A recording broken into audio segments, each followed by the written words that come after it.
தேடும் இருதயம், the heart God seeks என்கிற தலைப்பிலே ஒரு 3 எளிமையான காரியங்களை உங்களுக்கு நான் சொல்ல விரும்புகிறேன். பைபிள்ல சில மனிதர்களுக்கு தான் சில டைட்டில்ஸ் கொடுத்தார் ஆண்டவர். ஆபிரகாமை பார்த்து என் நண்பன் என்று சொன்னார், ஏப்ரஹாம் மை ஃப்ரெண்ட்.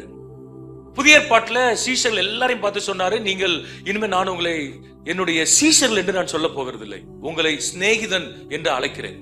இது ஒரு காமன் டைட்டில், எல்லா சீஷர்களுக்கும் பொதுவானது. ஆனா பழைய ஏற்பாட்டுல நண்பன் என்று அழைக்கப்பட்ட ஒரே ஒருவர் யாருதான்? ஆபிரகாம். நோவாவை நீங்க பார்க்கும் பொழுது தன் காலத்திலே இருந்த உத்தமன், a man of integrity in his generation, அந்த சந்ததியில் அவன் ஒருவன், சந்ததியில் ஒருவன் என்கிற பட்டத்தை நோவாவுக்கு மட்டும் ஆண்டவர் கொடுத்தார். தாவீதை பார்க்கும் பொழுது நம்ம பார்க்கிறோம், என் இருதயத்திற்கு ஏற்றவன். தீர்க்கதரிசிய சாமுவேலை சொல்லி அனுப்பினார், உன்னுடைய ராஜ்யபாரம் முடிவுக்கு வந்து விட்டது, அவர் அவருடைய இருதயத்திற்கு ஏற்ற ஒருவனை தெரிந்து கொள்வார் என்று சொல்லி என்ன செய்தார்? ஆண்டவர் அனுப்பினதை நாம் பார்க்கிறோம்.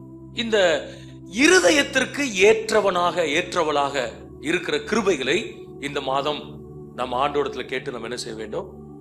பெற வேண்டும். ஒரு 3 காரியங்களை சொல்லி நம்ம ஜெபம் பண்ண போறோம்.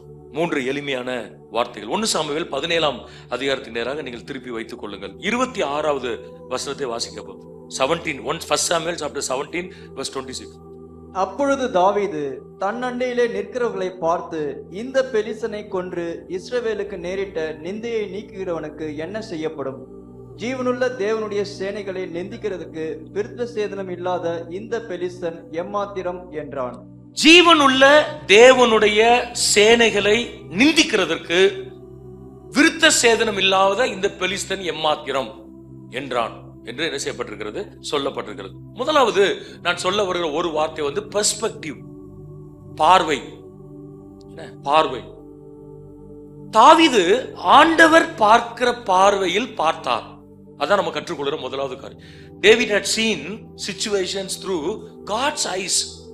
மனித பார்வையில் அல்ல, தேவ பார்வையில் அவர் பார்த்தார். இந்த அதிகாரத்தின் பின்னணியும் உங்களுக்கு தெரியும் என்று நான் நினைக்கிறேன். நம்ம சண்டே ஸ்கூல்ல படிச்ச சப்ஜெக்ட் இது. பெலிஸ்தர்களுக்கும் இஸ்ரவேலருக்கும் யுத்தம். கோலியாத் தனி ஒருவனா வந்து நிற்கிறான். அவனை குறித்து ஆண்டவர் சில காரியங்களை பதிவு செய்திருக்கான். 9 feet அவன். நம்ம யாருமே 9 அடியை பார்த்தது இல்லை. நம்ம 6 feet பார்த்திருக்கோம், 6.34. பட் இவன் 9 feet அவன். அவன் போட்டிருக்கிற அந்த கோட் 125 pounds. அத ஒரு ஆவரேஜ் மனுஷன் தூக்க முடியாது. 2 பேர் சேர்ந்தா தூக்கணும். அப்படி ஒரு வெண்கல கோட், பிரான்ஸ் கோட் போட்டிருந்தாங்க. கால்ல ஃபுல்லா வெண்கல ஹெல்மெட். அவன் கையில வைத்திருக்கிற ஈட்டி நெசவாளர்கள் பயன்படுத்துகிற இந்த வீவர்ஸ் எல்லாம் பயன்படுத்துறாங்க, பார்த்திருப்பீங்க. ஒரு பீம் இருக்கும், இங்க ஓடிட்டு இருக்கும், பயங்கர வெயிட்டா இருக்கும். அந்த வெயிட்ட கையில வச்சிருப்பான், ரொம்ப கேஷுவலா தூக்கிட்டு வருவான். இவனை பார்த்து சவுலும் அவனுடைய கூடாரமும் பயந்து போய் உட்கார்ந்து இருந்தார்கள். ஆனா ஒருவன் துணிந்து போய் என்ன செய்தான்? அந்த யுத்தத்திற்கு போனான். காரணம் என்னவென்று சொன்னால் பார்வை. பார்வை.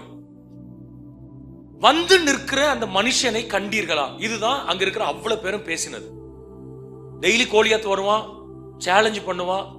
சவுல் டீம் கூட உட்கார்ந்து இருக்கிறாரு. போலீஸ் ஆபீசர்ஸ் உண்டு, மிலிட்டரி ஜெனரல்ஸ் உண்டு, கேபினட் உண்டு, கருவாளி மரத்துக்குள்ள உட்கார்ந்து டிஸ்கஸ் பண்ணிட்டே இருக்கிறாரு, ஸ்ட்ராட்டஜிஸை பேசிட்டே இருக்கிறாரு. ஆனா உங்களில் ஒருவனை அனுப்பு, அவன் சேலஞ்ச் பண்றான். அவன் என்னை ஜெயித்தால் நாங்கள் உங்களுக்கு அடிமை, நான் அவனை ஜெயித்தால் அவன் எங்களுக்கு அடிமை, நீங்கள் எங்களுக்கு அடிமை. 40 days அவன் சேலஞ்ச் பண்றானா. ஆனா சவுலும் போகவில்லை, யாரையும் என்ன செய்யவில்லை? அனுப்பவில்லை. So there was a threat in one side. ஒரு பக்கம் பயங்கர பயம் இருந்தது. இன்னொரு பக்கம் ராஜா சொன்ன ஆஃபர். ராஜா 3 காரியங்களை சொன்னாரு. யார் அவனை போய் கொல்லுகிறானோ அவனுக்கு சகலவிதமான காரியங்களும் செய்யப்படும். Huge reward would be given. ஒரு இங்கிலீஷ் டிரான்ஸ்லேஷன் அப்படி இருக்கு, ஹியூஜ் ரிவார்ட். 1. 2வது, என்னுடைய பிள்ளைகளில் ஒன்றை நான் திருமணம் செய்து கொடுப்பேன், நீ ராஜாவுக்கு மருமகனா மாறலாம். 3வது சொன்னாரு, உன் ஃபேமிலி சம்பந்தப்பட்ட எல்லாருக்கும் டாக்ஸ் எக்ஸம்ஷன் உண்டு. சொத்து வரி, குடிநீர் வரி, சாலை வரி, சுங்க வரி, என்னென்ன வரி உண்டோ, இன்கம் டாக்ஸ் ஒன்னே நீ என்ன செய்ய வேண்டாம், லைஃப் லாங்க கட்ட வேண்டாம். ராஜா நினைச்சாரு, இப்படி சொன்னாலாவது எவனாவது போவான். பொண்ணுக்கு ஆசைப்பட்டாது என்ன செய்வான்? போவான். டாக்ஸுக்கு எக்ஸம்ஷனுக்கு ஆசைப்பட்டு ஒருத்தன் போவான்.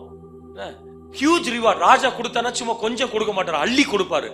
சோ ஆசைப்பட்டாது யாராவது போவான் என்று சொல்லி நினைச்சாரு. யாருமே என்ன செய்யல, போகல. ஆனா ஒருத்தன் போனான். ஆசைப்பட்டு வந்தான். அவன் பதவிக்கு, இந்த சொத்துக்களுக்கு ஆசைப்பட்டு வரவில்லை. அவன் வந்ததற்கு ஒரே ஒரு காரணம் என்னவென்று சொன்னால், ஜீவனுள்ள தேவனுடைய சேனையை நிந்திக்கிறதற்கு இவன் யார்? ரொம்ப அழகா அவன் பேசுறதை பார்க்கணும். Who is this uncircumcised Philistine? விருத்த சேதனம் இல்லாத இந்த பெலிஸ்தியன் ஜீவனுள்ள தேவனை நிந்திக்கிறதுக்கு எம்மாத்திரம்? இது ஒண்ணுதான் தாவீதினுடைய பார்வையாக காணப்பட்டது. எது தாவீதை உந்தி தள்ளியது? ரொம்ப சிம்பிள், டிவைன் பெர்ஸ்பெக்டிவ். அவன் பார்த்த பார்வை. தாவீது ஒரு சத்தியத்தை நமக்கு கற்றுக் கொடுக்கிறாரு. எந்த சூழ்நிலைகளையும் மனித பார்வையில் பார்க்காதீர்கள். எல்லா சூழ்நிலைகளையும் ஆண்டவர் எப்படி பார்க்கிறாரோ அப்படி பார்க்க பழகுங்கள். இதுதான் தாவீது நமக்கு கற்றுக் கொடுக்கிற ஒரு காரியம். நான் சிம்பிளா சில டிஃபரன்சஸ் சொல்ல விரும்புறேன். ஹியூமன் பெர்ஸ்பெக்டிவ்க்கும் டிவைன் பெர்ஸ்பெக்டிவ்க்கும் என்ன வித்தியாசம், மனித பார்வைக்கும் தேவ பார்வைக்கும் என்ன வித்தியாசம் இருக்கும்? நீங்க தொடர்ந்து சிந்திங்க. கர்த்தர் உங்களுக்கு நிறைய காரியங்களை கற்றுக் கொடுப்பார். ஒரு 7 குறிப்பு நான் என் மனசுல வந்தது, ஆண்டவர் உணர்த்தது நான் உங்களுக்கு சொல்றேன். நம்பர் 1 என்னன்னா, மனித பார்வையில் பார்க்கும் பொழுது எதிரிகளின் பலன் நமக்கு தெரியும். We will look at the strength of the enemies when we have human perspective. Divine தெய்வீக பார்வையில் பார்க்கும் பொழுது ஆண்டவருடைய பலன் நமக்கு தெரிய வரும். அல்லேலூயா. 1.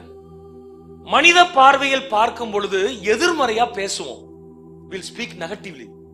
ஆனா ஆவிக்குரிய பார்வையில் பார்க்கும் பொழுது பாசிட்டிவாக, நேர்மறையாக நம்ம என்ன செய்வோம்?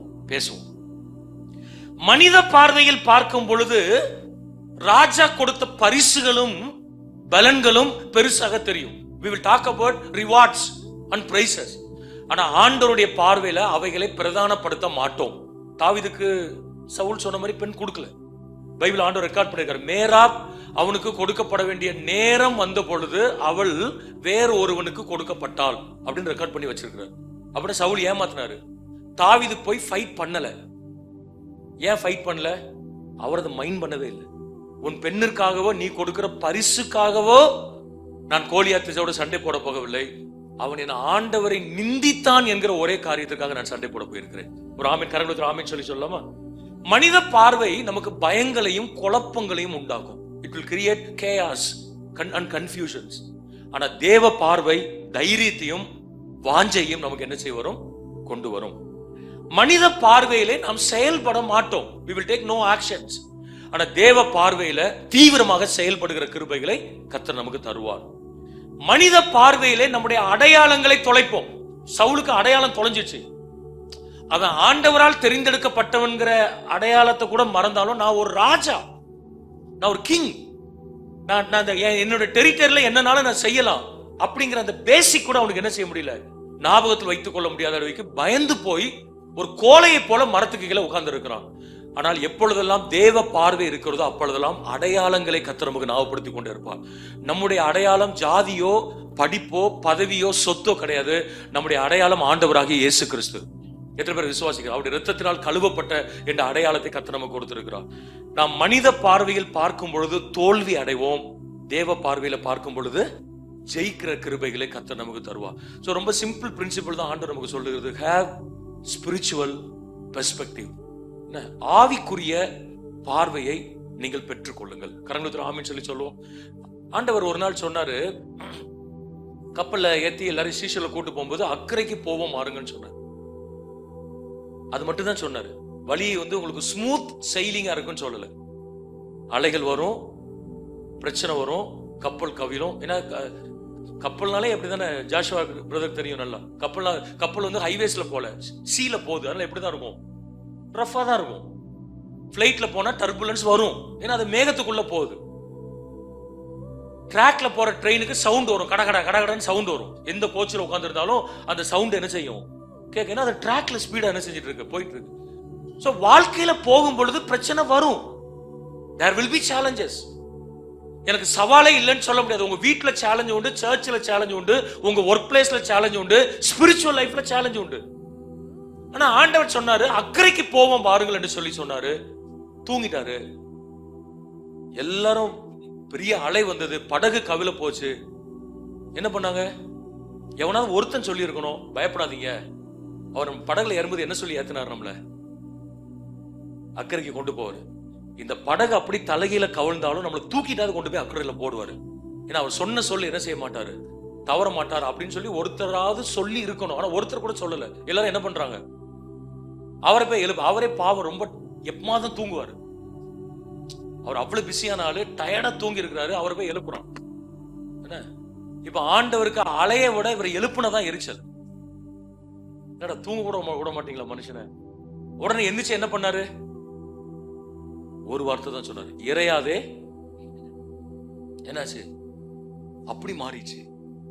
நீங்க நல்லா கவனிங்க, இந்த வார்த்தைகளை தான் நீங்களும் நானும் சொல்லணும்னு எதிர்பார்க்கிறேன். அவரை டிஸ்டர்ப் பண்ணக்கூடாது. இப்போ நான் ஏற்கனவே இந்த லத்தேரியில இருந்து வந்தவங்களுக்கு நான் சொல்லி இருக்கிறேன், அங்க நிறைய இந்த பிசாசு போராட்டம் இருக்கும்.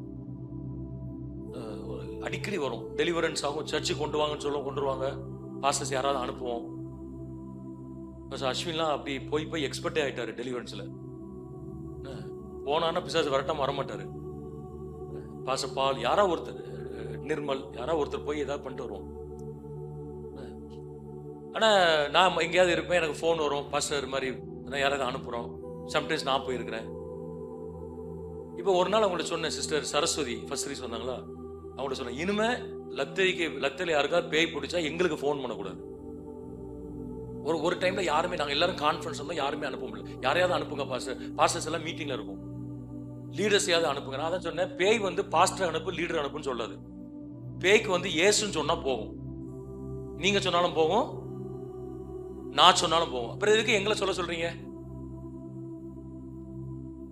பேய்க்கு பயமா? பேய் வரட்டினா பாஸ்டர் கூப்பிடுவோம், அது திரும்ப அடிச்சா அவர் அடிக்கட்டும் அப்படின்னு நினைச்சு சொல்றீங்களா? நான் தான் சொன்னேன், நம்ம எங்களை தப்பு, எங்களை கூப்பிடுறது தப்பு கிடையாது. நாங்க 24/7 எப்போ கூப்பிட்டாலும் ஹெல்ப் பண்ணது தான் பாஸ்டர்ஸ் இருக்கிறோம். பட் அதே நேரத்துல நீங்க ஜெபம் பண்ணுங்க சிஸ்டர். நீங்க போய் தள்ள கை வைங்க, நீங்க தலையில கை வச்சு இயேசு நாமத்துல போன்னு சொல்லுங்க, அந்த பேய் போகும். அல்லேலூயா. அது போக மாட்டேன்னு சொல்லிச்சுன்னா சாட்டர்டே ஃபாஸ்டிங் பிரேயர் கூட்டுவாங்க. அது கொஞ்சம் பெரிய பேயா இருக்கும், அது இடத்துல அடிக்க கூடாது. கூட்டு வந்து நம்ம இடத்துல என்ன செய்வோம், இங்க வந்து நாங்க பார்த்ததுல அது பார்த்தாலே ஒரு மாதிரி ஃபாஸ்டிங் பிரேயர்ல கொஞ்சம் பேர் தான் இருப்பாங்க. அது ஒரு மாதிரி சேட்டை பண்ணிட்டு உட்காந்துருக்கோம். நாங்க அதை ரொம்ப மைண்ட் பண்றது இல்லை. அந்த ப்ராசஸ் ப்ரேயர் பண்ணிட்டே இருக்கும்போது போயிடும். நான் உங்களுக்கு சொல்றேன், பேயை விரட்டுகிறது நீங்களோ நானோ கிடையாது, பேயை விரட்டுறது இயேசு. உங்களுடைய நாமத்திற்கோ என்னுடைய நாமத்திற்கோ பேய்கள் பயப்பட போகிறது இல்லை. இயேசுங்கிற நாமத்துக்கு தான் பேய் என்ன செய்ய போகிறது, பயப்பட போகிறது. அது யார் சொன்னாலும் அது போகும். நெக்ஸ்ட் டைம் ஒரு பிரச்சனையை பார்க்கும் பொழுது, ஒரு வியாதியை பார்க்கும் பொழுது, ஒரு அழுத்தங்களை பார்க்கும் பொழுது, ஆண்டவரே எனக்கு உம்முடைய பார்வையை தாரும். இது ஒரு பிரச்சனை, இது ஒரு கடன், இது எதிர்த்து வருகிற மனிதன், இது பிசாசு, இது பில்லி சுனியம், இது நஷ்டம், இது எங்களால் எதிர்க்க முடியாது, இது பெரிய அரசியல் என்று எதையோ ஒன்றை நாங்கள் பார்த்து மனுஷிகத்தில் பார்த்து நாங்கள் சோர்ந்து போகக்கூடாதபடிக்கு அதை ஆவிக்குரிய கண்களில் பார்க்கிற கிருபையை தாரும் ஆண்டவரே என்று கேட்கும் பொழுது, தாவீதுக்கு கொடுத்த கிருபையை நமக்கும் தருவதற்கு இயேசு போதுமானவராக இருக்கிறார். அல்லேலூயா. அப்ப நம்ம சொல்லுவோம், விருத்த சேதனம் இல்லாத இந்த பெலிஸ்தியன் ஜீவனுள்ள தேவனை நிந்திக்க முடியாது. என் தேவன் பெலிஸ்தியன் மிக பெரியவன், கோலியாத் மிக பெரியவன், ஆனால் என் இயேசு கோலியாத்தை விட பெரியவர். அல்லேலூயா. எத்தனை பேர் விசுவாசிக்கிறீங்க? அவன் 9 அடினா ஆண்டவர் 12 அடியில வந்து நிற்பாரு. அவன் வீவஸ் பீம்ல கையில தூக்கிட்டு வந்து அடிக்க, தூக்க முடியாத உன்னை தூக்கிட்டு வந்தானா அவருக்கு ஆயுதங்கள் தேவையில்லை, கல்லை வைத்து அடிப்பதற்கு கர்த்தர் போதுமானவராக இருக்கிறார். நம்ம ஆராதிக்கிற ஆண்டவர் மிகவும் பெரியவர். எத்தனை பேர் விசுவாசிக்கிறீங்க? இயேசு மிகவும் பெரியவர் என்பதை நம்முடைய வாழ்க்கையிலே நாம் ஞாபகப்படுத்திக் கொள்ள வேண்டும். சோ பெர்ஸ்பெக்டிவ், பார்வை என்பது முக்கியமானது.